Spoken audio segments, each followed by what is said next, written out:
trouvez cela bien normal d'arriver à une heure pareille? Excusez-moi, vous êtes qui? On ne fait pas attendre! Ici, c'est la Légion étrangère, Gauthier. Pas le Club Med.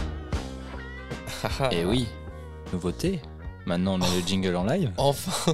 Le Jingle Bells, même. Le Jingle Bells. Oh, oh, Et oh, oui. Joyeux Noël. Joyeux Noël, tout le monde. Joyeux Noël ou joyeux Halloween, en fait? On ne Ah, sait pas, hein. C'est un peu entre les deux. ça va être un peu des deux. Après une émission d'Halloween un petit peu particulière sur Haute Tension, on va retourner sur un classique. Moins un classique de Noël qu'un classique, oui, d'Halloween, puisque c'est un film fondateur, je pense qu'on peut le dire, puisqu'aujourd'hui on va parler d'un film très important, donc qui est le Black Christmas de Bob Clark, sorti en 1974. Et donc du coup, si vous savez compter, si vous aimez un minimum les maths, vous vous rendrez compte que ce film a 50 ans.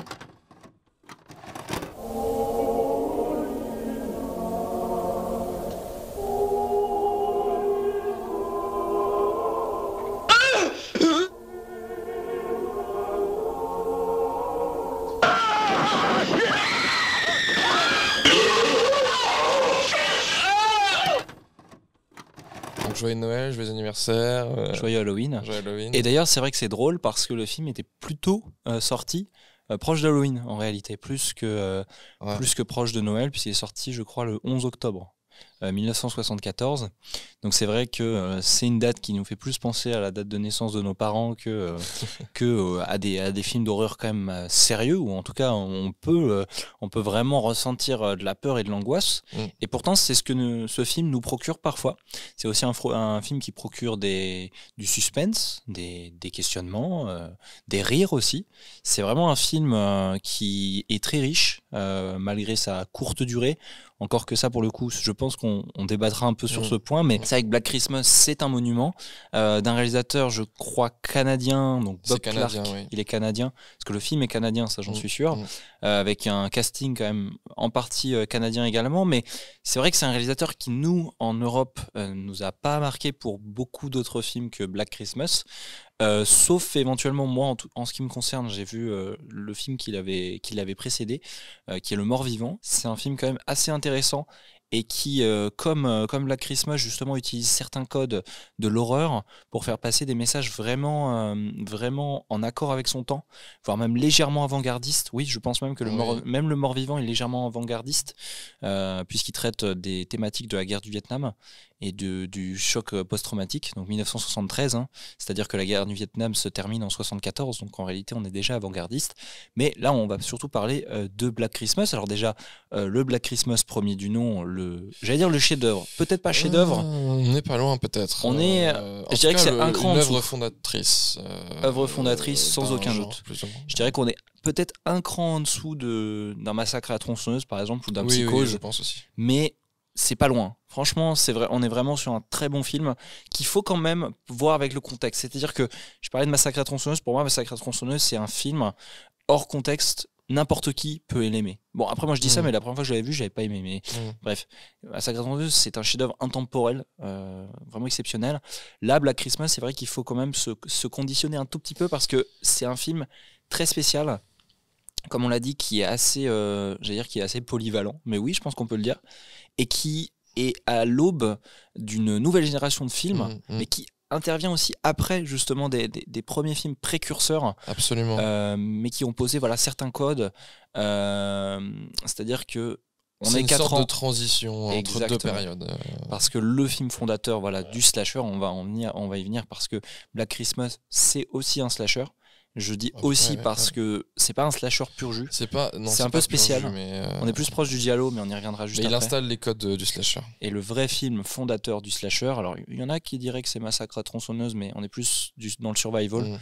On reviendra un petit peu sur les termes plus tard, parce que je trouve que c'est quelque chose d'intéressant, même si c'est assez subtil. Mais le vrai film qui instaure ces codes-là, ce sera Halloween, 4 ans plus tard, en 1978, par Big John, évidemment, John Carpenter. Donc Black Christmas, film fondateur, on l'a dit.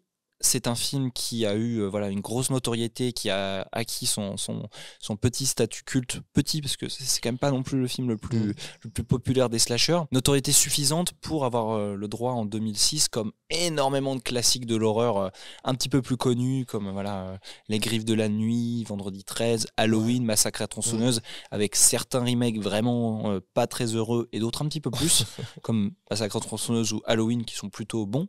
Mais on a eu aussi le Black Christmas remake numéro 1 en 2006. Ouais, réalisé par le gars qui avait écrit Destination Finale. Ah ouais. Et ça se sent. Ça se sent. Et même typiquement dans cette période, tu vois, des années 2000, du cinéma d'horreur américain des années 2000, je vois. Destination Finale, genre de trucs. Et c'est pas mal en plus. Destination Finale, c'est cool. Ouais. Mais on en avait parlé il y a pas longtemps. Mais là, pour le coup, tu parlais d'adaptation, de remake peu heureux. C'est le cas. C'est très peu heureux. C'est très peu heureux. Mais est-ce que c'est aussi peu heureux que le film de 2019, second remake, qui n'est même pas vraiment un remake, puisque c'est une relecture du film original c'est un peu... de Sofia Takal, mais surtout produit par, attention, je vais invoquer, peut-être pas Satan, mais Jason Blum. On y reviendra tout à l'heure. Mais voilà, juste pour vous dire que le classique de 74 a eu deux je mets des guillemets, remake. Parce que même celui de 2006 est un remake que du nom et du... J'aime bien comment tu dis ça. C'est pas vraiment un vrai remake. Ouais, ça prend un postulat assez en gros, similaire, pour résumer... et des scènes clés marquantes du premier film qui le resserrent un peu n'importe comment. Et je citerai Jean-Pierre Coff en disant... Jean-Pierre. Mais c'est de la merde. En gros, c'est ça. Mais on y reviendra un tout petit peu plus tard. Ouais. On va retourner du coup dans le passé. On va repasser dans le bon vieux temps, justement. En 74, quand on sort Black Christmas, donc comme précisé, le 11 octobre 1974, en tout cas au Canada. Je n'ai pas les dates des autres distributions, des autres sorties. Par contre, ce que je peux vous dire, c'est que c'est sorti 10 jours après Massacre à tronçonneuse, le chef-d'œuvre de Tobe Hooper. Chef-d'œuvre d'ailleurs accidentel. Je pense qu'on en reviendra peut-être une autre fois sur Massacre à tronçonneuse, mais c'est quand même un film. C'est un accident industriel, mais dans le meilleur sens du terme possible. Un accident heureux. Bon, sauf peut-être pour le tournage. Peut-être sur les personnes dans le tournage. Bref. Et du coup, c'est vrai que Black Christmas de 74, alors c'est vrai que il y a l'inflation, etc. Mais c'est un film qui n'a pas coûté grand-chose. 680 000 dollars canadiens, soit 450 000 euros actuels. Donc évidemment, avec l'inflation, on doit être sur du 2-3 millions, mais ça reste un petit budget. Donc réalisé par Bob Clark, comme on l'a dit, qui est quand même un réalisateur assez prolifique au Canada, qui a beaucoup fait de télévision, mais qui est aussi un petit peu connu pour être un réalisateur assez polyvalent, qui a officié dans pas mal de genres différents. C'est pas uniquement un réalisateur de films de genre ou de films d'horreur, puisqu'il a notamment réalisé Porky's, Meurtre par décret, donc qui est plutôt un thriller, ou encore Christmas Story, une dizaine d'années après Black Christmas, qui lui, pour le coup, est une comédie familiale. Ça n'a rien à voir. Donc c'est-à-dire, c'est un réalisateur compétent et polyvalent. Je pense même qu'on peut dire que c'est un réalisateur très compétent. En tout cas, via ces deux exemples de films d'horreur, je trouve que l'essai est assez transformé. En tout cas, si on parle du mort-vivant vers Black Christmas, qu'il a tourné coup sur coup. Donc c'est un film qui dure quasiment 1h40, ce qui pour un slasher est un poil long en fait. Ouais, moi je trouve que ça s'ancre dans la moyenne peut-être. Après, encore une fois, il faut le remettre dans le contexte. Peut-être en 74, parce que je sais qu'Halloween ça dure et puis, comme tu dis, une quinzaine de minutes de moins, tu vois. Puis comme on a dit, c'est un peu une œuvre de transition. Donc c'est même au niveau de son rythme et de son... Est-ce qu'on peut dire que c'est une œuvre trans ? Non. Une œuvre quoi ? Je sais pas, tu parles de transition. Mais en tout cas, ce qui est sûr, c'est que la transition s'est faite aussi au niveau du public, parce que... Parce que c'est un film qui au début était vraiment considéré comme ce qu'il y avait de plus violent dans le genre. C'est ça. On est sur un film qui est interdit au moins de 18 ans, puis interdit au moins de 16 ans, et aujourd'hui c'est interdit au moins de 12 ans comme la plupart des slashers en réalité. Et même, ça va même au-delà de la violence, c'est-à-dire qu'on a des choses aussi sur un peu la vulgarité, la nudité, des choses un peu comme ça. Ils aiment pas trop aux États-Unis. Mais en fait, ça s'ancre très très bien dans cette période des années 70, de la libération, etc. Les mouvements hippies, même si en fait on est déjà un peu après. On est déjà un peu après. En fait, on revient sur ce truc de transition encore une fois, donc c'est assez intéressant. Ce film sort quand même. Alors, si je me souviens bien, la fin du code ACE c'est 64.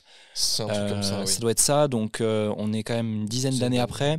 Le nouvel Hollywood commence à décliner, notamment à l'aube de la sortie de Jaws, des Dents de la Mer, qui est vraiment le film d'horreur, je pense, des années 70. Mais voilà, c'est vraiment dans cet élan de liberté créatrice qui a été à la base évidemment initié. Je pense qu'en tout cas, tous les professeurs d'histoire du cinéma vous diront que le film qui a vraiment lancé le nouvel Hollywood, c'est bien sûr Bonnie and Clyde de Arthur Penn. Mais on a évidemment ce renouveau aussi du western avec la Horde sauvage, les chiens de paille de Peckinpah. Les Steve McQueen, enfin bref, les années 70, c'est formidable. D'ailleurs, je vous conseille le livre de Tarantino, pendant qu'on y est, de Cinéma Spéculation, qui parle justement de ses coups de cœur des années 70, de son enfance.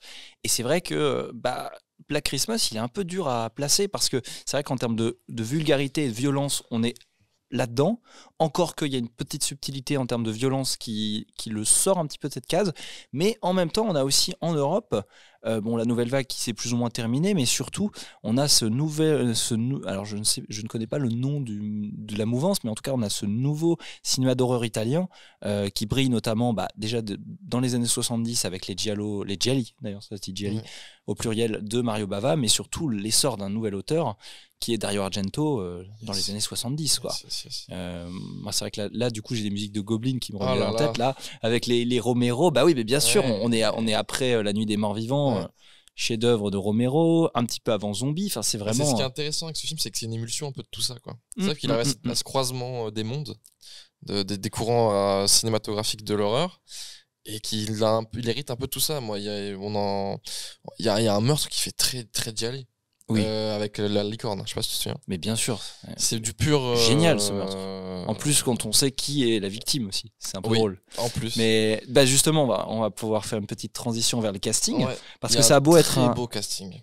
Exactement. Très beau casting. Parce que ça a beau être un petit film d'horreur des années 70 canadien. Et en fait, on retrouve des acteurs et actrices, surtout actrices du coup, puisque c'est un film majoritairement porté par ces personnages féminins. Ce qui, dans le cas de ce film, est une excellente chose. Oui. Et on parlera des thématiques et des messages, mais c'est super bien foutu. Alors donc en personnage principal, je mets des petits guillemets, mais on a Olivia Hussey qui joue Jessica. Ensuite, on l'a vu sur. On peut peut-être un peu dire dans quoi on a vu les acteurs. Eh ben vas-y, bien sûr. On l'a vu sur Mort sur le Nil, et on l'a vu aussi sur le téléfilm Hit. Ah. Elle est dedans. Une des versions adultes, j'imagine. Et j'ai pas fait le rapprochement, je sais plus, parce que du coup j'ai pas du tout fait le rapprochement, mais elle est dedans en tout cas. On a ensuite Keir Dullea qui joue Peter, donc le petit ami et un petit peu suspect de Jessica, qu'on peut voir dans 2001. Oui, notable pour 2001. Qui joue, je crois que c'est le cosmonaute. Alors attends, je me souviens de son nom parce que du coup j'avais lu le bouquin. Ah non, c'est Bowman. Okay. Voilà. Et ensuite, je pense le plus gros élément de casting du film, qui joue une des héroïnes, qui est la plus dévergondée, qui est la plus drôle, je trouve qui est non seulement parfaite pour ce rôle, mais également pour son rôle le plus connu. Donc Lois Lane, Margot Kidder, qui joue Barbie. Littéralement, elle s'appelle Barbie, alors qu'elle ressemble pas trop à Barbie, mais bref, qui est vraiment, je trouve, une actrice formidable, qui a vraiment ce côté un peu polissonne, très punk, un peu futé, mais j'ai pas le terme. C'est une friponne. Irrévérencieuse. Voilà, irrévérencieuse, qui est formidable dans le film. D'ailleurs, j'ai vu qu'elle avait eu des distinctions pour son rôle. D'accord. J'ai pas noté voilà, mais elle a été récompensée. Donc effectivement, elle a joué Lois Lane dans les 4 Superman d'honneur. Alors pas du coup d'honneur parce qu'elle a fait les 2 premiers, mais avec. Il y a une très belle galerie de personnages. Et attends, j'ai oublié de préciser que c'est aussi le personnage principal, enfin l'actrice principale de Sisters, de Sœurs de sang, de Brian De Palma, donc sorti 2 ans avant Black Christmas. Et enfin, la cerise sur le gâteau, on a quand même John Saxon, qui est le papa de. J'adore cet acteur, je le trouve ultra charismatique, et c'est le père de Nancy. C'est Nancy, hein. Je crois que c'est Nancy dans Freddy, dans les Freddy. C'est ça. Il joue le policier. Le daron, ouais. C'est ça. Absolument. Et il est. Je trouve qu'il pète de charisme. Je l'adore. Il pète la classe. Ouais. Même vieux, il pète trop la classe. Non, il est très cool. Et le casting, c'est sans faute. Et il reste un point d'interrogation dans le casting on reviendra un peu plus tard. C'est fou quand même. Parce qu'il y a vraiment un acteur, c'est un trouble fait. Et on va pouvoir pitcher le film, mais avant de se lancer dedans, je vous conseille, si vous ne l'avez pas vu pour le coup, d'aller le voir.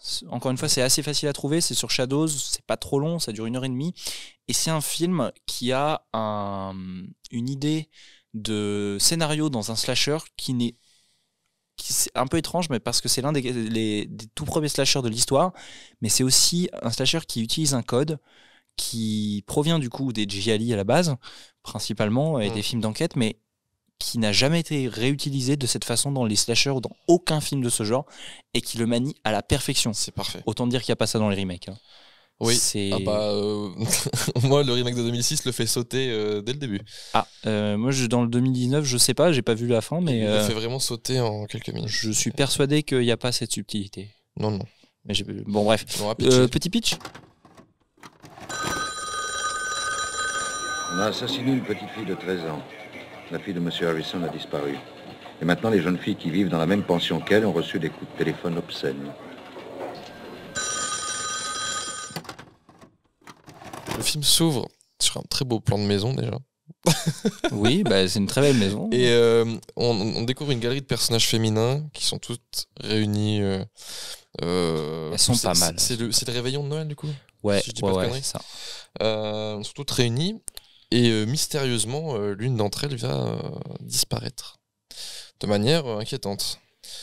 Et donc petit à petit, on va se rendre compte qu'il y a aussi une sorte de pervers sexuel bizarre qui passe des coups de fil et donc en fait une sorte de paranoïa qui vient s'installer, se demander en fait est-ce que la disparition de cette femme serait liée à ce pervers, est-ce que qui est derrière ce pervers sexuel, voilà, et petit à petit des meurtres vont être commis, la galerie de personnages va s'amoindrir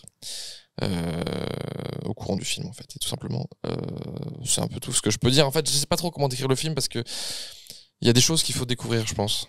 Il y a des choses, notamment tout le segment final est assez mystérieux et on en parlera plutôt à la fin. On va pouvoir développer petit à petit. Mais effectivement, c'est un film qui, personnellement, je trouve qu'il ne ressemble quasiment à aucun autre. C'est-à-dire que c'est à la fois un film d'horreur, comme on l'a dit, mais qui est plutôt en fait découpé en petites scènes. En vase clos qui, pour le coup, autant dans la mise en scène que dans son atmosphère, rend très vite l'effet oppressant. C'est ultra pesant. Mais uniquement par phase. Tout à l'heure, il y a presque du thriller là-dedans, en fait. Ah, complètement. Mais... chaque séquence est pesant, assez dingue. Et au-delà de ça, le film va créer des tropes qui seront utilisées pendant des dizaines d'années ensuite dans ce genre de cinéma. Donc aujourd'hui, avec du recul, on peut se dire oh là là, c'est bon, j'ai déjà vu plein de fois. Mais pour l'époque, c'était juste démentiel. C'est des choses qui ont été créées à ce moment-là, quoi. Mais c'est ça, parce que le film a 50 ans. Ouais. Il est littéralement les seuls films dont il peut s'inspirer qui sont sortis de façon antérieure. On peut en parler tout de suite. C'est Psychose et Le Voyeur. Le Voyeur, je me souviens plus si dans Le Voyeur il y a un plan subjectif, il me semble que oui, mais en tout cas abordé en caméra portée comme ça, c'est révolutionnaire. C'est révolutionnaire, en tout cas de cette façon. C'est littéralement un plan qui a inspiré l'ouverture culte de Halloween, bien sûr, qui avait d'ailleurs été une scène qui avait bénéficié d'un soin tout particulier. Et là, autant dire que on est sur à peu près du même niveau en termes de qualité. Et d'ailleurs qui est réutilisé, mais par petits morceaux durant le film. C'est jamais de trop.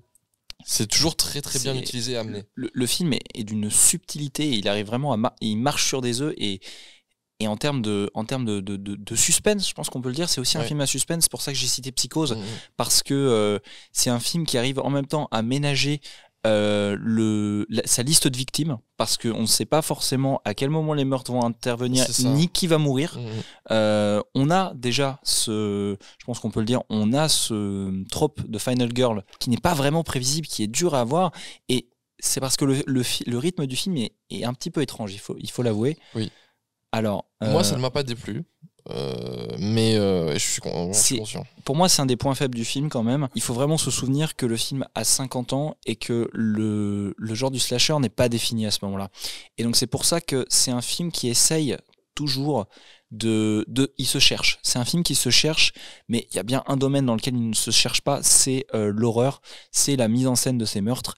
Et cette galerie de personnages, justement, elle est développée au fur et à mesure du film via ces scènes qui ne sont pas directement liées à l'horreur. C'est-à-dire qu'on a des jeunes femmes qui sont quand même un petit peu caricaturales. Oui, qui ont tout chacun un archétype propre. Qui sont développés. C'est quand même des personnages qui interagissent entre elles, qui sont tangibles. Et ce qui fait que, quand même, je trouve que durant le film, les quelques meurtres qui sont disséminés dedans, ce sont sur des personnages qui ont de la personnalité et pour lesquels on s'inquiète un minimum. Ouais.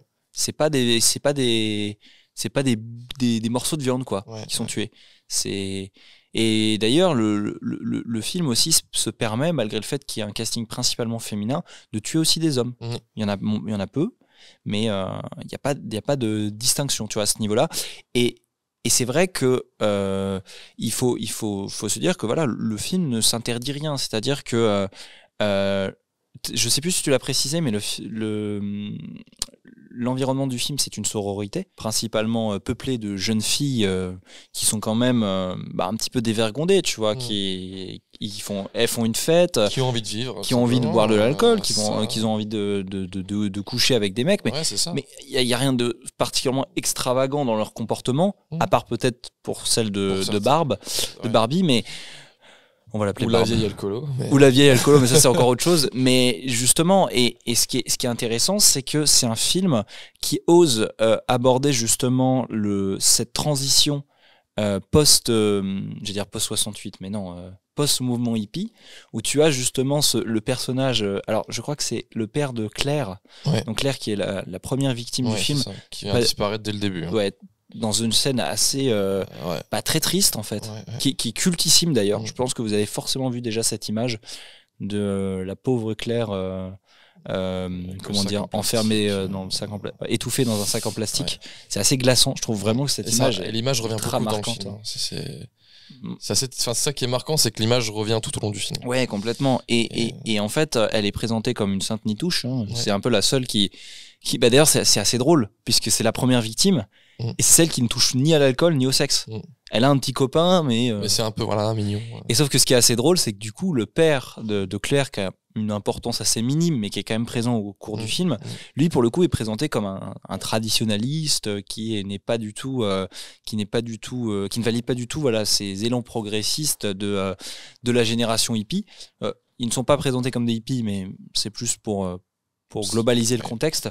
Et ce qui fait que ça crée un décalage en même temps avec les jeunes, mais en même temps aussi avec l'intendante, effectivement, la vieille fille, donc qui est la propriétaire de la maison, qui a une 50aine d'années, et qui, elle, pour le coup, pousse sans problème les filles à coucher, et avec un running gag, mais très très drôle, où en fait, elle a disséminé des flasques d'alcool dans la maison, et elle passe littéralement la soirée de Noël à les chercher. Et c'est très drôle, et c'est marrant de voir un film d'horreur, justement, qui ose juste faire rigoler le spectateur, quoi. Parce que le film est drôle. Et puis au-delà de ça, même, tu vois, donc ce qui est intéressant, c'est que ces jeunes femmes-là, qui sont donc des jeunes femmes modernes et qui sont donc, comme tu le dis, dans un mouvement de progressisme, on n'oublie pas aussi l'ancienne génération. Donc cette vieille femme qui est seule alcoolique, mais qui se laisse pas faire. Et qui envoie chier les mecs. Et qui n'est pas montré comme un personnage négatif. Non, pas du tout. Et c'est pareil, il n'y a pas de manichéisme non plus. C'est-à-dire que, on va l'aborder tout de suite, il y a un sujet qui est encore actuel, qui est abordé, qui est le sujet de l'avortement. Et donc il s'avère que Jessica est enceinte, elle voudrait avorter, et son petit copain non. Et en fait, ça va nourrir un sujet de conflit durant le film, et c'est abordé frontalement par ces personnages-là, mais en tout cas durant un bon moment du film, ça reste un sujet secondaire, et c'est pas forcément un sujet qui est trop mis en avant, puisque en parallèle on a quand même cette enquête qui se poursuit, parce que justement, héritage du giallo, d'ailleurs on devrait peut-être refaire un petit point sur ce qu'est le giallo. Donc le giallo, c'est un type de film d'horreur avec un léger côté thriller policier des années principalement 60-70 italien, qui basé justement sur son intrigue sur un tueur mystérieux et souvent masqué tuant des jeunes femmes. Parfois même un côté un peu mystique aussi, oui. parfois surnaturel. Oui, ça fait partie effectivement des. En tout cas, il y a certains des gialli les plus connus, comme évidemment. Les Suspiria, c'est sur le film. Suspiria, Phénoména. Les Frissons de l'angoisse, 6 femmes pour l'assassin, un peu plus classique, mais vraiment très bon giallo de Mario Bava aussi.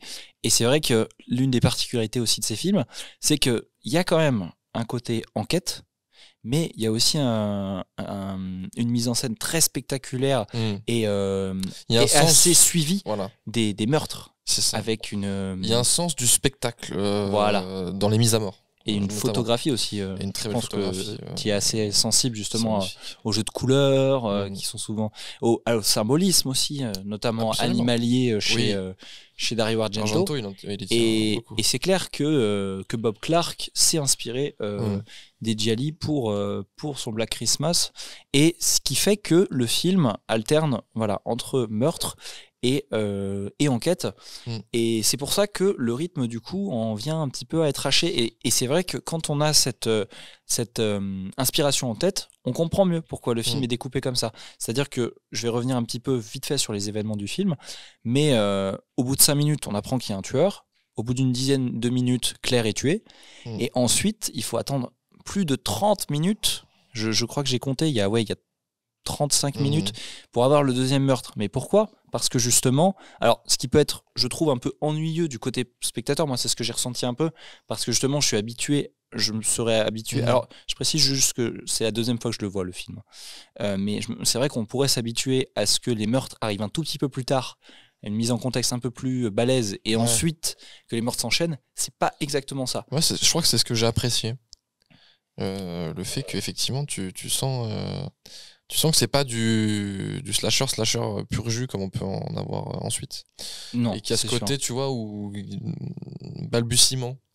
Mais ça m'a pas déplu du tout. Parce que j'ai aimé qu'on creuse un peu ces personnages. Parce que le film, justement, prend en ampleur. Parce que cette enquête, déjà, il faut savoir qu'elle ne se limite pas qu'à la sororité. Il y a d'autres jeunes filles qui sont tuées en dehors. Une ou deux, je ne sais plus exactement combien, je crois 2. Et ce qui va renforcer la paranoïa. Qu'on ne voit jamais d'ailleurs. C'est uniquement évoqué. Juste, et également, le body count va finir par augmenter. Et ce qui fait que les personnages, pour le coup, je trouve que les personnages ont des réactions totalement sensées. Elles vont pas forcément tout de suite penser au meurtre, mais elles vont appeler la police, elles vont essayer d'organiser des recherches, elles vont également, assez avant-gardistes, essayer de repérer les appels, parce que voilà, comme je sais plus si on l'a dit, mais le tueur n'arrête pas d'appeler la sororité. C'est ça, le fameux pervers. Avec le téléphone, qui sont des séquences absolument brillantes et angoissantes de menaces téléphoniques. En tout cas, des films que j'ai vus, j'ai pas vu mieux. J'ai pas vu plus terrifiant. Par exemple, je sais que Wes Craven s'en est inspiré directement pour Scream. Je trouve que Scream, c'est drôle, c'est pas très. Scream déconstruit le slasher, donc en fait, il y a déjà ce côté où il prend du recul. Alors que là, c'est beaucoup plus frontal. C'est atroce. C'est-à-dire que le psychopathe a au moins une double personnalité, si ce n'est pas plus, inspiré de Norman Bates, bien sûr. Mais c'est-à-dire en fait, on entend plusieurs voix en même temps. Il faudra qu'on revienne sur ce fameux personnage avec des acteurs plus ou moins mystères, parce que ça rajoute complètement à l'aura de ce film, en fait, et à de ce personnage mystérieux dont on ne sait rien, en fait. C'est vraiment la cerise sur le gâteau, parce que justement, on a d'un côté cette figure qui n'est pas vraiment nommée, enfin, on ne sait pas vraiment qui c'est, mais en même temps, c'est un personnage qui est réel, qui est physique. On sait qu'il est là, on épouse parfois son point de vue. Mais en même temps, au téléphone, il a plusieurs voix qui sont vraiment complètement différentes. Il a un côté mystique, ce mec. Et le truc, c'est que il s'invente des personnalités, des noms, fait référence à son enfance, à sa mère qui aurait été abusive. Également, il y a la figure du cochon, des bruits de truie qui n'arrêtent pas de répéter au téléphone. Et c'est vrai que c'est glaçant, parce que justement, c'est typiquement ce genre de séquences de téléphone qui te font rappeler, parfois après un moment d'accalmie, que putain, on est quand même dans un film d'horreur où il y a des morts. Et c'est vrai que je trouve que la valeur du meurtre dans le film, le fait de perdre une vie, bah, on le ressent pas mal. Absolument. Parce que justement, tu as toute cette communauté derrière qui s'inquiète de plus en plus. Et je vais rajouter une subtilité qui est super intéressante, c'est que les filles s'inquiètent, mais elles ne sont jamais certaines qu'il y a des morts. En tout cas, qu'il y a des morts dans leur sororité. Ça me rappelle un peu l'exemple de Vendredi 13, où effectivement les personnages ne se rendent pas compte qu'il y a des morts autour d'eux. Ils ne sont pas forcément au courant qu'il y a un tueur qui est en train de les traquer. Bah là, c'est l'inverse. Ils savent qu'il y a un problème quelque part, qu'il y a un tueur en tout cas au moins qu'il y a un harceleur qui les appelle, mais ça se trouve ça pourrait être juste une mauvaise blague très très très poussée. Peut-être que ça pourrait être que des coïncidences ou peut-être pas. C'est justement, ça crée un climat de paranoïa qui fait que justement partir sur le côté policier est intéressant. Et c'est là où je vais revenir sur le fait que le film n'est pas manichéen. C'est-à-dire qu'on a le personnage du petit ami Peter qui a ses raisons d'être en colère, parce que lui, il aimerait garder son enfant, alors que sa copine Jessica aimerait avorter. Oui, mais ça reste quand même, il a un comportement un peu de connard. Hein. Il a des trucs où tu vas le un peu abusif. Surtout après. C'est très surtout après, en fait, c'est par période. C'est pas. Mais c'est aussi pour faire monter le côté à la fin où on se demande le côté crescendo. Ouais, si c'est pas lui le tueur à la fin. C'est vrai qu'il devient inquiétant, mais on a aussi ces personnages de flics qui, par exemple, le personnage de John Saxon, lui pour le coup, il est toujours montré de façon positive et compétent. On a aussi, je trouve c'est avant-gardiste de voir les studios, pas les studios, les locaux d'opérateurs où tu vois tout le centre d'appel, et d'avoir l'idée de localiser l'appel. Ce qui donne lieu justement à une révélation terrifiante et brillante qui depuis a été utilisé maintes et maintes fois dans un bon nombre de films d'horreur. Tu veux le révéler? Qui est révolutionnaire. C'est fabuleux. C'est le fameux le tueur est dans la maison à goût. Et oui, il est dans le grenier depuis le début. Et on le voit. Nous, on le voit, on le sait. Mais en fait, il faut attendre plus d'1h10, je crois, pour que les filles s'en rendent compte. Et à partir de ce moment-là, Jessica, en fait, elle se rend compte au moment où elle entend ça, parce qu'en fait, il y a deux téléphones dans la maison, que littéralement, le tueur est à 5 mètres d'elle. Et justement, la mise en scène, c'est extraordinaire. Est-ce qu'on reviendrait pas? Je pense que c'est peut-être le moment d'aborder la mise en scène des meurtres. Je te laisse commencer. Oui, et j'aimerais aussi qu'on parle du fait que ce film a 100% inspiré de Palma pour un bon nombre de films, notamment pour les points de vue subjectifs et pour plein de choses, même sur Blowout. Surtout sur Blowout. Sur Blowout, complètement.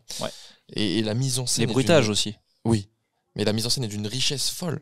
Surtout les scènes de meurtre. Adoré, vas-y, je te laisse. C'est d'une créativité. Rien que l'utilisation d'une demi-bonnette. On a l'utilisation de demi-bonnette. J'ai pas remarqué. Si, mais c'est assez subtil. Mais et en fait, t'as tous les sens là-dedans de plein de futurs metteurs en scène. Moi, j'en ai un peu parlé tout à l'heure, mais moi, le meurtre avec la licorne.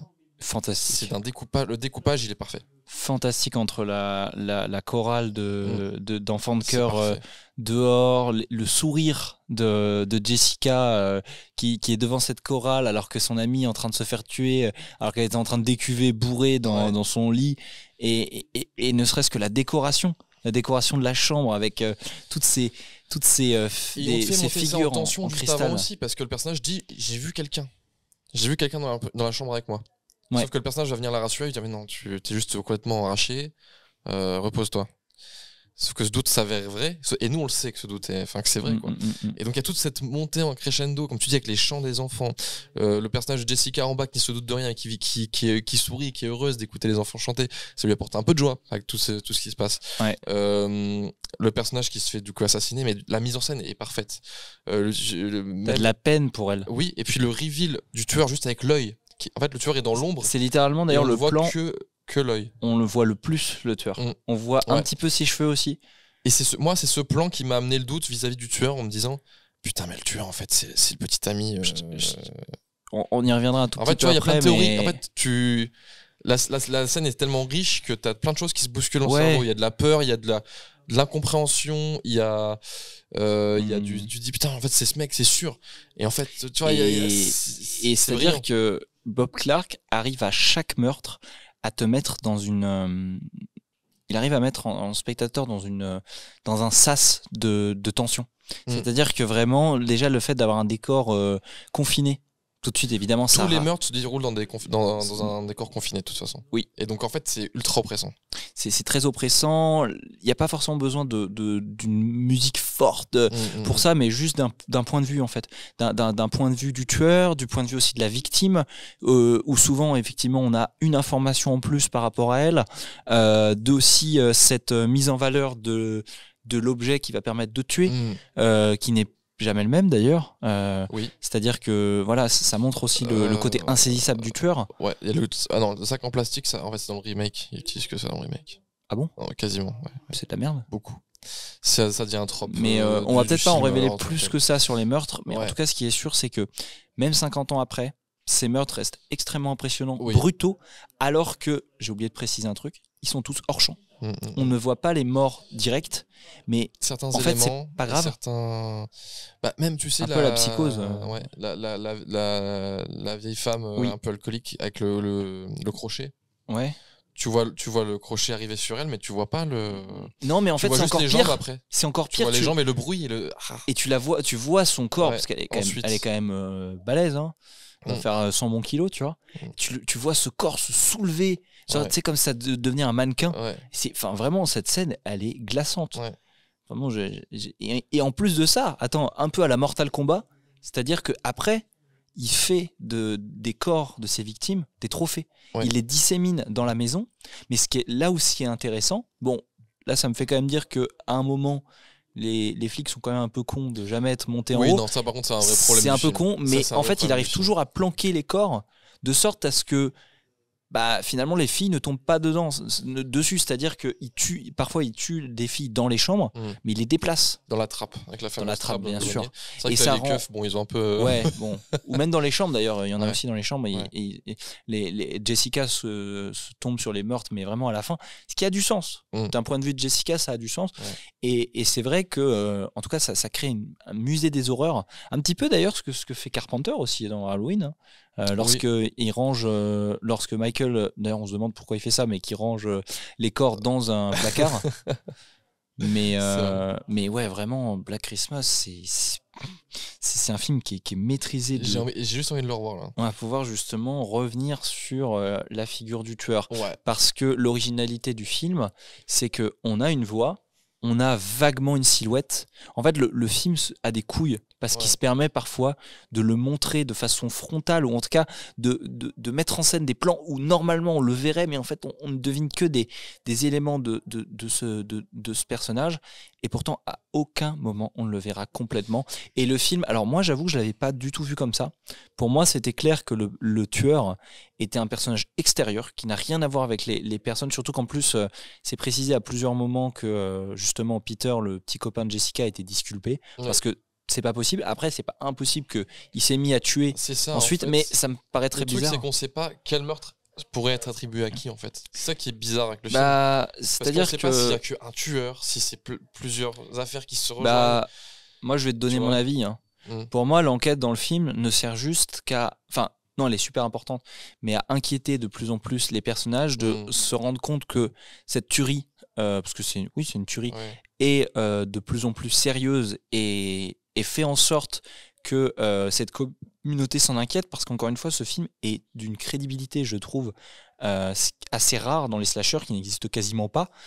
Si, un petit peu dans Freddy, par exemple, le premier, mais c'est vrai que la maîtrise de l'enquête, c'est une chose, mais la maîtrise de son antagoniste, c'en est une autre. Et pour moi, l'antagoniste n'a rien à voir avec l'affaire. En fait, c'est limite une figure qui n'appartient pas à cette communauté, qui est juste un pervers qui veut se rassasier de sang, hein, tout simplement, parce qu'il n'y a même pas de délire sexuel, hein, enfin en tout cas. C'est juste des meurtres, hein, a priori. Ouais, voilà, c'est ça. Enfin, et oui, voilà, c'est ça. Mais il ne fait pas partie des personnages du cast, quoi. Ouais, vraiment. Mais pour moi, j'ai jamais vu d'ambiguïté par rapport à ça.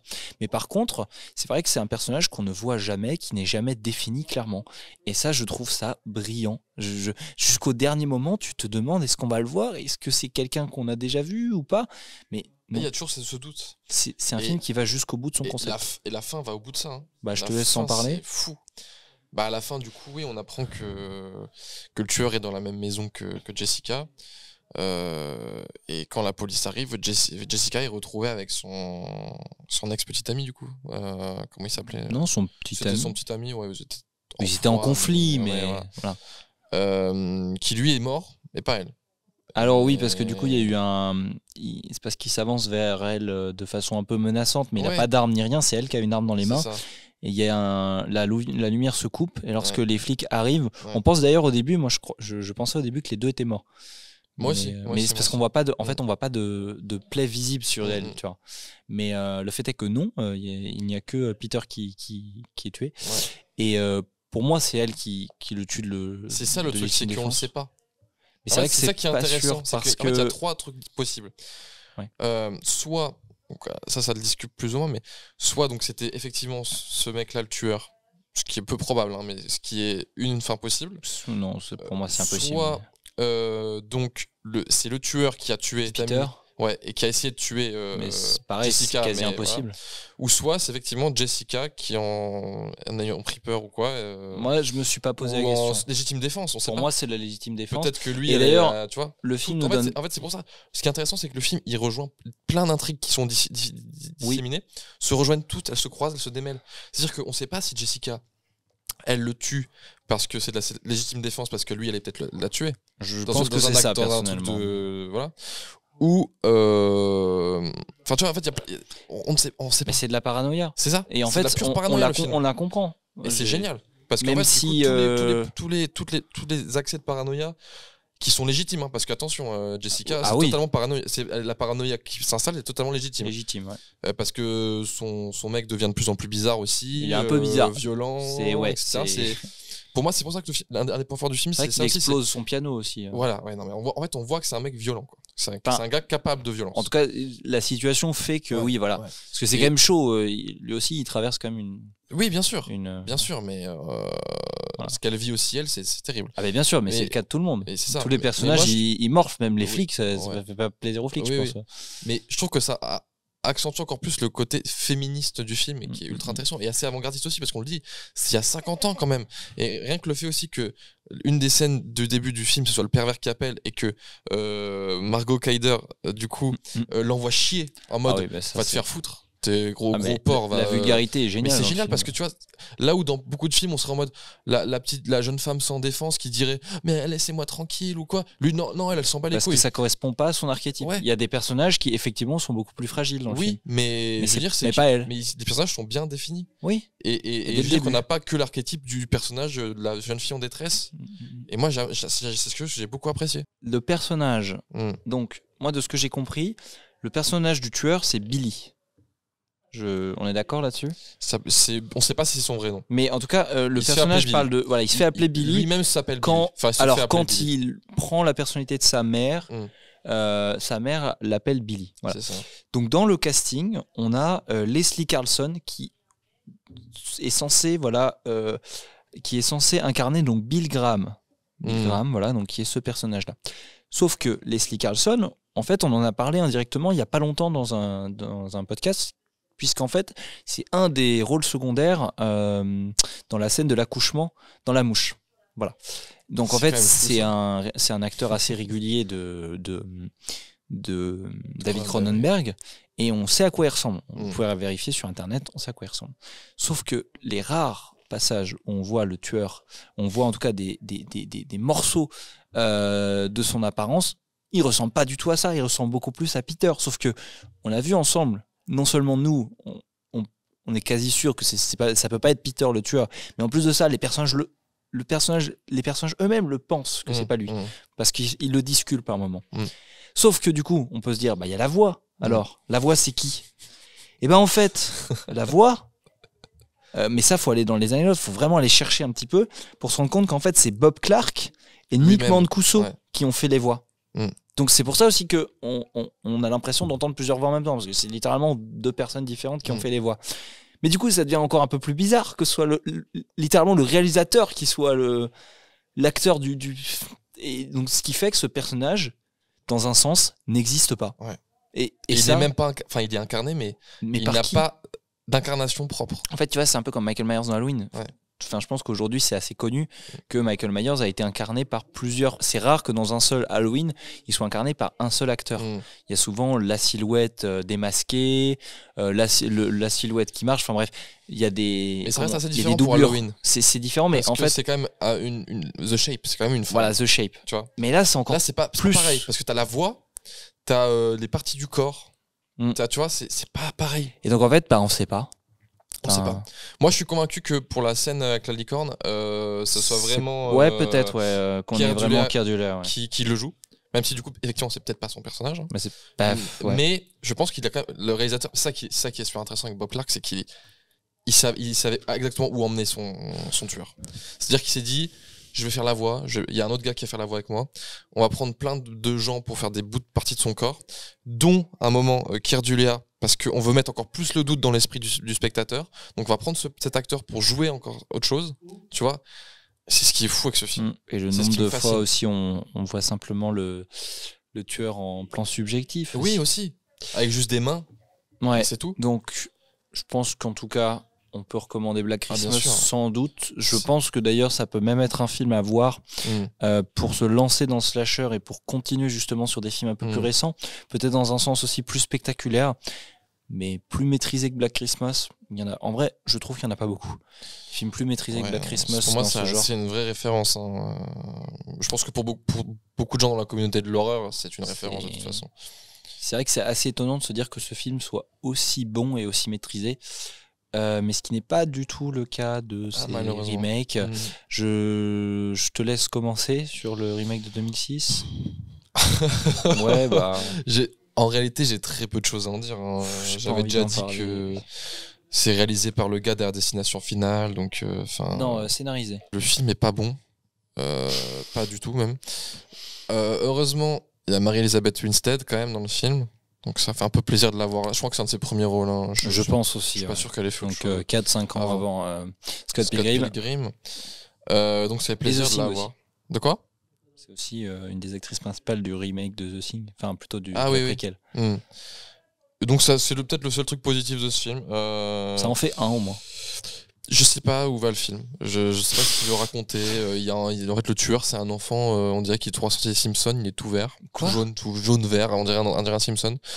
Et on comprend qu'en fait sa maman était horrible avec lui parce qu'elle était alcoolique et que lui il était tout jaune et sa maman elle l'aimait pas parce qu'il était tout jaune. Du coup, elle tue son père et ensuite elle le viole et du coup l'enfant devient fou et ça devient une sorte de tueur et c'est de la merde. Moi j'ai envie de dire pourquoi en fait. Mais on sait pas. Moi je sais même pas. Pourquoi le rythme et en fait même au moins dans le 2019 on peut comprendre. Les flashbacks sont nuls. Ça s'est inséré à la truelle n'importe comment. Les hommages au premier film sont pas nécessaires. En fait, je comprends pas pourquoi ça s'appelle. Je comprends pas pourquoi. Je comprends pas. En fait, t'as juste 2-3 refs, mais ça n'a rien à voir. En fait, les refs, c'est juste que en fait, tu suis un groupe de meufs le soir du réveillon. Bon, ça va jusque là. C'est tout. T'as 2-3 objets qui reviennent, 2-3 plans qui reviennent, mais sinon le tueur. Le sac plastique. Ouais. Le tueur, ça n'a rien à voir. Ça n'a absolument rien à voir. Bon. En fait, si ils reprennent le truc de Billy, tu vois. Le tueur s'appelle Billy et tout. Sauf que du coup, contrairement à là où. En fait, ils essaient de broder un truc qui n'existait pas dans le premier. Bob Clark, il a tout compris. Parce que lui, son tueur, comme on expliquait, il le montre jamais. C'est que il est même pas personnifié son personnage. Non. Là, en fait, dès le début, on te le montre. Et en fait, on te fait des flashbacks sur lui. En fait, on sait tout de ce personnage. Ils font un Halloween de Rob Zombie, mais pas bien. Oui, mais pas. Ouais, en fait, c'est vrai que ça y fait beaucoup penser. Ça, c'est sorti avant, du coup. Ouais. Mais ça fait. C'est bizarre même, tu vois.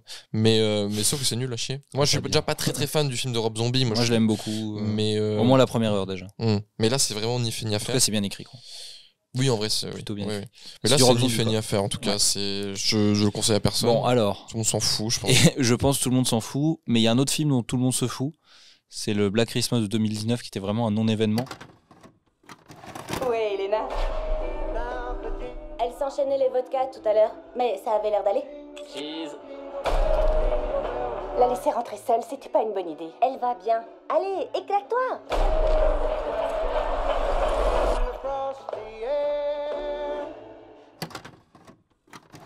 Alors la question en fait là ça va être peut-être que parmi vous il y a des gens qui ont vu les deux films.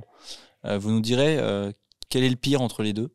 Moi effectivement pour des raisons de timing j'ai pas eu le temps de voir celui de 2006 et toi tu n'as pas eu le temps de voir c'est de ça. C'est ce qui est bien, c'est qu'on a pu voir chacun un remake. Voilà, donc je veux commencer avant tout par lire un petit quelque chose que j'ai vu sur le Wikipédia. Donc le film est sorti en 2019. Donc il est dévoilé que Jason Blum produirait un second remake du film canadien Black Christmas de Bob Clark. Quelques jours plus tard, Sofia Takal, donc, qui est la réalisatrice du film, rejoint le film en tant que réalisatrice et scénariste. Donc, 2019, il y a plusieurs sites spécialisés qui annoncent que le film ne serait pas un remake, mais une réadaptation moderne. Déjà, normalement, ça pue quand on entend ça. Reprenant uniquement les bases de l'histoire. Cette version est alors décrite comme féministe, qui dévoile qu'elle devrait illustrer une génération de jeunes femmes comme le premier. Comment ça, cette version féministe? Le premier film est totalement féministe. Oui, mais t'as pas vu le film, tu peux pas comprendre. Parce que Black Christmas 74, c'est un vrai film féministe. Hein. Complètement. Donc, en tout cas, en 74. Bah oui, mais même encore maintenant. Oui, même encore maintenant. Donc c'est un film qui veut montrer... du coup, les jeunes femmes veulent montrer aux tueurs qu'elles ne veulent pas se laisser faire et être de simples victimes. Ouais. Jusque-là, normalement, ça rappelle un peu le remake de 2006, à la limite. Et donc, on arrive sur le point qui fait que le film... Donc déjà, tout ça, c'est de la grosse merde. En tout cas, dans l'exécution, c'est horrible. Mais il y a un truc aussi, par rapport à l'exécution, aux exécutions qui fait que ce film, c'est de la merde. Peu avant la sortie du film, il est annoncé que le film sera classé PG-13. Une classification faible aux États-Unis, car les films d'horreur sont généralement classés R, minimum. Comme l'étaient, bizarre, les deux précédents Black Christmas. Et donc, ça inquiète les fans. Et en plus de ça, ils ont remonté le film pour que le film soit encore plus visible par des spectateurs de moins de 18 ans, considérant que cette nouvelle version de l'histoire comme importante en raison des thématiques modernes qu'elle aborde et défend. Donc là, ils sont clairement en train de te dire que c'est le message qui est le plus important devant le film. Ce qui explique pourquoi le film, c'est de la putain de propagande dans ta face, made in Jason Blum. Je vais expliquer très rapidement pourquoi le film est une merde, est une fraude, et c'est même pas vraiment un film d'ailleurs. Donc déjà, le film a coûté 5 millions. Ça fait cher. Pour un tas de merde pareil, ça fait cher. Le film a eu 1,2 sur Allociné. Hein. Donc déjà, le film a deux gros problèmes. Déjà, de 1, c'est tout ce qu'il y a de pire dans une production Jason Blum. C'est des musiques angoissantes dès que t'as un élément méchant qui apparaît. C'est du manichéisme à tous les niveaux. C'est un film absolument pas subtil. Par exemple, au tout début du film, tu sais comment la menace est indiquée au tout début. Tu sais, dans le film original, t'as des appels téléphoniques avec des bruits imités de cochons. Et ben là, c'est un message qui est envoyé à l'une des protagonistes avec un cochon. Je te jure, c'est pas une vanne. C'est-à-dire que tu as une scène de fausse course-poursuite où tu as un mec avec un regard très très méchant qui poursuit la fille, enfin qui la suit. Oh là là, on se demande si c'est le méchant. Et en fait, non, il y a une autre figure qui arrive et qui la tue avec un pic à glace. Sauf que vu que c'est PG-13, tu vois à peine une seconde le meurtre, tu vois rien. C'est-à-dire que le film, c'est pas du hors-champ. Tu vois les meurtres. Mais ils arrivent à faire 100... Mais oui, ils cut direct. C'est 100 fois moins impressionnant et mis en scène que le film original. Il y a 50 ans d'écart quasiment. Il y a 45 ans d'écart. C'est fou. Hein. Donc le casting, il est pas du tout... En fait, c'est un amas de meufs. Genre, elles ont toutes la même personnalité. Enfin, en fait, on s'en fout. Le film ne fait que piailler. Le film ne fait que piailler. C'est que des meufs qui parlent de féminisme, qui parlent du fait que les hommes sont méchants. Alors que ça... Le film le faisait bien 45 ans en arrière. Oui, et ils te le disent pas tout le temps. Et oui, c'est juste subtil. C'est beaucoup plus subtil. Et donc, en fait, on est devant un film où les meufs, elles parlent. On oublie que c'est un film d'horreur. Et parfois, tu te souviens que, ah oui, c'est vrai qu'il y a des mecs aussi, ils sont méchants. Oh là là, ils sont misogynes, ils sont tellement misogynes. Et 10 minutes après, il y a un meurtre. En tout cas, moi, de ce que j'ai vu du film, je suis pas allé au bout. Et en fait, il y a une conspiration dans l'école. Oui, parce que du coup, ça se passe dans un contexte d'université. Et en fait, il y a d'hommes blancs méchants, blonds d'ailleurs, ils sont tous blonds, qui en fait, c'est des méchants. C'est un peu les Illuminati, mais contre les femmes. Et elles veulent tuer les femmes, quoi. En fait, le problème, il n'y a aucune subtilité. Tu sais qu'en vrai, tu mets un vrai auteur derrière et une vraie boîte, des vrais producteurs, je suis sûr que tu peux en faire un truc bien. En vrai, oui. Parce que en vrai de vrai. Avec un peu plus de violence, avec un rated R aussi. Mais oui, parce que en vrai de vrai, le premier Black Christmas, c'est quasiment déjà ça en vrai. C'est pas tout à fait le même contexte, mais ça reste des thématiques. Encore une fois, le message, c'est pas un problème. On s'en fout du message, quand c'est bien juste fait. Que c'est pas subtil. Et le problème aussi là-dedans, c'est qu'ils veulent faire passer ce message, on va dire au pic à glace, comme ça on est dedans, sauf qu'ils récupèrent des vieilles licences pour les mettre dans autre chose. Je sais qu'il y a le même problème avec Candyman. Avec toutes les mais, licences. Même franchement, j'ai même limite envie de voir Candyman parce que je pense que c'est largement moins pire que ça. Candyman, de ce que j'en ai entendu, c'est assez intéressant. Après, c'est bref. Curieux, en tout cas. Moi, c'est parce que j'aime énormément le premier film qui était déjà un film très progressiste, mais et pour le coup, c'est vrai que je comprends pas en fait pourquoi ils ont fait ça. C'est-à-dire que Black Christmas, ça va attirer qui déjà? Déjà oui. C'est vrai que en fait, ça s'adresse pas aux fans du premier. Non. Donc pourquoi ça n'a rien à voir. Ils le disent en plus que c'est pas un remake, c'est autre chose. Mais tu sais que c'est Jason Blum qui avait aussi fait le remake de l'Exorciste pourri là. Oui. Bah voilà, mais il faut juste.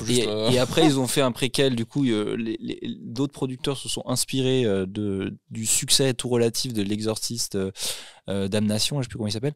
Et ils ont fait le préquel de la malédiction qui lui apparemment est exceptionnel. Oui. On en parlera. Faut qu'on parle de la malédiction de On en parlera, mais et c'est vrai que ça laisse un gros vide. C'est comme tu l'as dit pour le remake de 2006, c'est pourquoi en fait. Ouais, je comprends pas. C'est pourquoi faire ces films? Enfin, parce qu'ils ont la licence, parce qu'ils ont le nom, parce qu'ils se disent que le film a été important il y a 45 ans. Je suis même pas sûr de ça. Mais même pas. Je suis même pas sûr pas sûr. Et encore une fois, on tape sur Jason Blum, mais je pense qu'en fait le mec c'est juste qu'il distribue de l'argent. Comme ça, et il voit ce qui marche, il voit ce qui marche pas. Lui, il a un système de production qu'il a démocratisé, c'est l'avance sur. Je sais plus comment ils appellent ça. L'avance sur recette. L'avance sur recette, plus ou moins. Qui se faisait pas vraiment à Hollywood. Et c'est un système qu'il a vachement popularisé. Et qui permet en fait de dire je prends un mec pas connu, je lui donne un budget et il se démerde. Et des trucs un peu comme ça. Et parfois, parfois, un système de production des bonnes précis, choses. Moi, j'avais lu alors un papier après, qui était intéressant là-dessus, mais... tu dis ça, mais tu dis des mecs pas connus, mais en fait, ça le plus important, c'est la liberté ça, de ton, surtout, quoi. Parce que si tu prends justement des bons exemples, ils ont pas de liberté de ton. C'est ça le truc. Ah ouais. C'est que Jason Blum leur donne pas. Parce que justement, quand il prend des mecs connus, genre M. Night Shyamalan avec The Visit, ou pour moi l'un des meilleurs Jason Blum, tout confondu, c'est quand même. On en a parlé tout à l'heure, Invisible Man de Lee Whannell, qui lui est un film féministe. Oui. Et c'est super bien. Et c'est un très bon Elisabeth Moss est géniale dans le film. Et pour le coup, c'est. Non, mais c'est ce bon, que je en te termes dis, de subtilité, c'est moyen, mais c'est pas grave. Le film. C'est ce que je te dis en fait. C'est juste que je pense. Et parce que là, on a des des auteurs. Lee Whannell, pour rappel, c'est le scénariste des Sceaux. Ouais. C'est ce que je te dis en fait. Je pense que Black Christmas, il faut qu'il y ait un vrai auteur derrière, quoi. Parce qu'en fait, le film est tellement culte. Ou je pense qu'il faut juste plus en refaire. Pas en refaire, arrêter. Simplement. Voilà. Mais il y en a un et c'est tout. Le film est tellement culte et a tellement construit des choses que pour moi ça tient dur de repasser derrière. Parce qu'on parlait de Wes Craven tout à l'heure, mais Wes Craven il a déjà fait ce travail de déconstruction, tu vois. Ouais.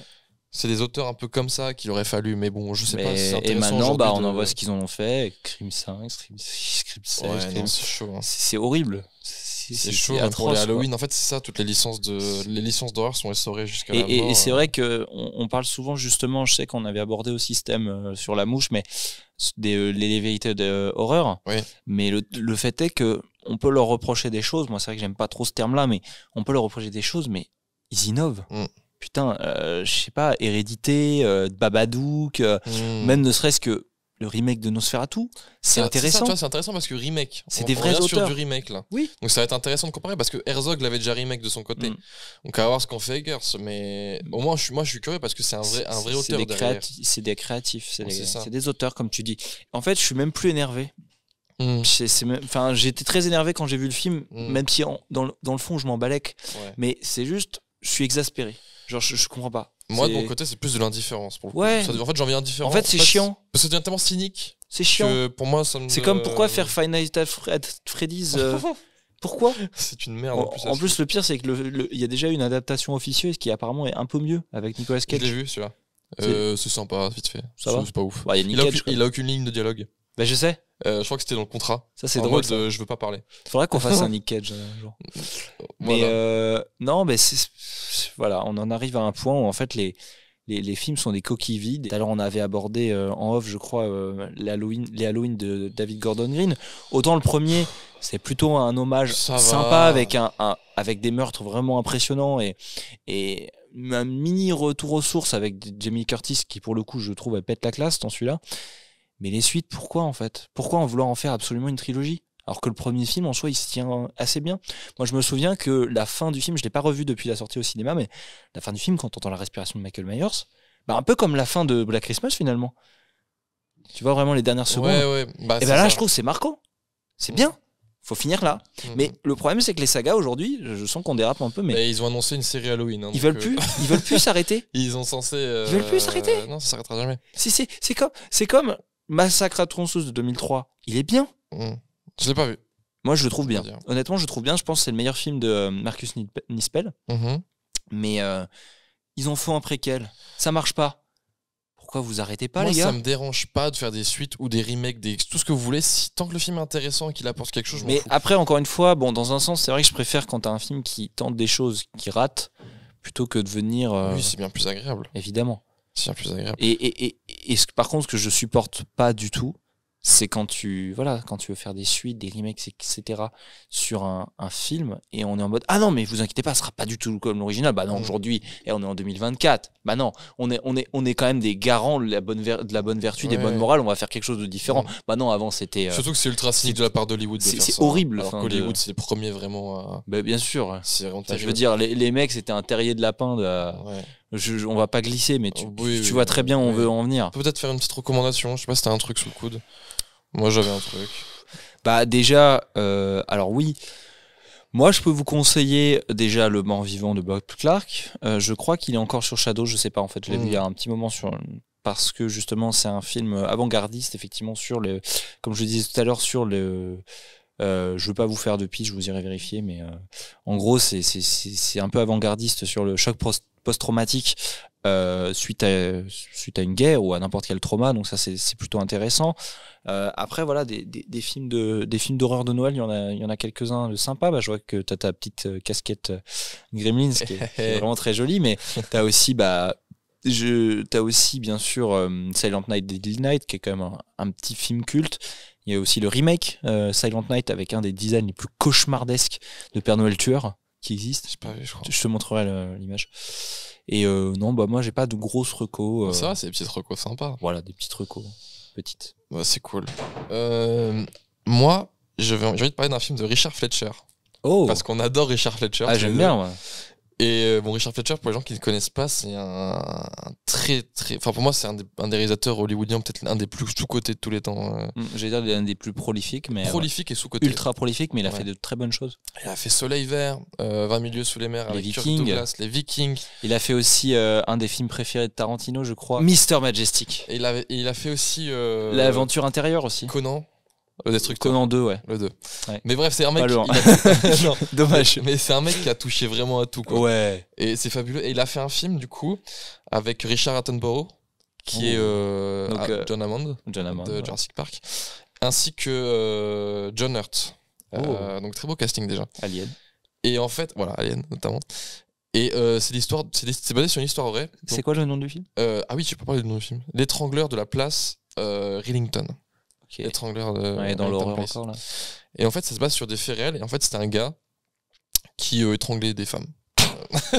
C'est assez simple. Mais, mais le film est terrifiant.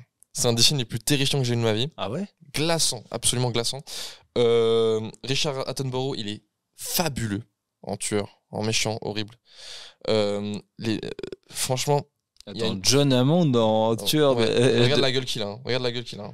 Et en fait, ce gars-là, l'histoire en gros, c'est lui qui c'est une sorte de concierge, tu vois. Il est concierge et il y a un couple qui s'installe dans l'appartement du dessus et lui va devenir une saloperie de manipulateur. Faire passer la femme de John Hurt pour une cinglée et il va réussir petit à petit à faire ce qu'il aime le plus, étrangler. Et après ça part en film de procès et tout, c'est incroyable. Déjà il faut recommander à nouveau Le Voyeur de Michael Powell, oui. Film de 1960 très précurseur qui est vraiment sorti en même temps quasiment que Psychose, qui met en scène un tueur vidéaste, un tueur passionné voire même fou de vidéos, et donc qui a donné un personnage culte qui est celui de Mark Lewis, le tueur à la caméra. Donc, qui est un film qui a été injustement boudé et qui a même blacklisté complètement son réalisateur, qui est pourtant un réalisateur très important, britannique des années 40-50. Et également, tiens, je voulais parler de ce film rapidement parce que c'est un film qui n'est pas cité, qui n'a pas été cité, alors là c'est un peu différent, c'est pas un film d'horreur, mais juste je voulais en parler 2 minutes, c'est le 7e juré. Le 7e juré de Georges Lautner. Alors pourquoi je voulais en parler? Parce que récemment on a Juré numéro 2, le dernier film de Clint Eastwood qui est sorti. Ah bah oui. Et personne n'a parlé du 7e juré. Putain. Alors que pourtant, globalement, c'est un peu la même histoire. Sauf qu'il y a une petite différence, c'est l'histoire d'un père de famille qui est joué par l'exceptionnel Bertrand Blier. Le boss. Non. Si. Bernard. Bernard Blier, c'est le fils. Bernard Blier, joué par Bernard Blier, qui un jour, on ne sait pas pourquoi, il est pris de folie, se tue une jeune femme, comme ça, au hasard. Et sauf qu'en fait, il va finir par se rendre compte que il va être appelé à la barre en tant que juré au procès du meurtre de sa victime, où justement l'accusé principal est son petit ami, donc pas du tout lui, parce que lui il n'a rien à voir avec la victime à la base, c'est juste un coup de folie. Et sauf qu'en fait il va se trouver coupable, enfin en tout cas il va être pris de remords et va tout faire pour disculper l'assassin, tout en ne se livrant pas. Donc en fait, je ne comprends pas pourquoi personne n'a parlé du 7e juré, qui est pas un film très connu, mais c'est quand même un beau casting, et surtout Georges Lautner quand même. Le 7e juré, c'est en Blu-ray. Je l'ai en Blu-ray, si jamais vous me croisez, je peux vous le prêter. Et c'est vachement bien. Sorti en 1962, je crois. Donc ça date un peu. Punaise, faut que je le vois. En même temps, on est sur des films rétro. C'est vrai que maintenant que t'en parles, j'ai vu moi j'ai vu 1 ou 2 personnes effectivement sur Twitter dire mais attendez, personne ne parle de juré numéro 7, enfin le 7e juré. 7e juré pour juré numéro 2. Oui, ça n'a... Et du coup je me suis un peu renseigné et tout, j'étais en mode ah oui putain, mais en fait c'est ouais. Alors peut-être aussi parce que certes l'histoire comme ça peut paraître très similaire, mais en fait c'est pas tellement un film de procès. La partie procès est assez courte. C'est pas le cœur du film. Le cœur du film, c'est plutôt la réputation des 2 personnages principaux, donc dans la ville. Justement, on est vraiment sur un film qui parle d'une France très rurale. Et en fait, la réputation du jeune homme, justement, qui est accusé du meurtre de ça, va devenir catastrophique, alors que Bernard Blier, justement, qui lui passe toujours pour un médecin, je crois qu'il est médecin modèle, lui, justement, va se mettre à douter par rapport, justement, à son scrupule de moralité. Bah voilà, vous savez quoi faire de votre réveillon de Noël en famille? Et oui. En famille. Ouais, je sais pas, en famille. Avec la bûche de Noël. Ce qui est sûr, c'est que voilà, en famille, vous pouvez écouter notre podcast, qui est disponible toujours sur toutes les plateformes, donc Spotify et Amazon Music en tête, Amazon Podcast. Je crois qu'il y a aussi Deezer, bien sûr. Il y a aussi Apple Music, YouTube. En tout cas, on améliore là vraiment le setup d'émission en émission. On essaye, ouais. Donc voilà, n'hésitez pas à nous suivre et en tout cas, on peut le dire officiellement maintenant. On a un rythme de parution de 1 émission toutes les 3 semaines. On est fiers de s'y tenir. On est content. Et on promet vraiment de belles émissions bientôt. Des retours d'invités, des retours de concepts, des interviews. L'année 2025 va être exceptionnelle parce que normalement, c'est vrai que quand vous nous écoutez, ce sera la dernière émission de l'année. Ouais. Et bien, si on se retrouve pas d'ici là, bonne année 2025 et joyeux réveillon. Bonne année et joyeux Noël. Oh oh oh. Au revoir. Bisous. Au revoir.